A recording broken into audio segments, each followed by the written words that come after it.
Hey, I'm Kyla. So, I've been collecting bottle caps, mostly from water bottles. After I've counted how many I had, I thought they shouldn't just go in the trash. Instead of tossing them, I turned them into something useful, a coaster for my drinks. Plastic bottle caps are small, but they are a huge problem. They often don't get recycled and they take hundreds of years to break down. But with a little creativity and super glue, I gave these caps a second life.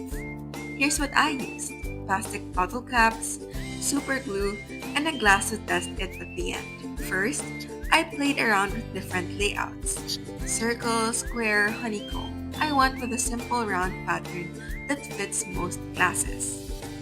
Then, I carefully glued the sides of the caps together. I added a little pressure and let it dry before moving on to the next one. It started to come together fast. Just a few minutes and it already looked like a real coaster. Moment of truth. I put a full glass of water on it, and it held up just fine. It's sturdy, colorful, and does the job. If you've got plastic caps lying around, don't toss them, recap them. And stay tuned for more simple ways to upcycle and reduce waste.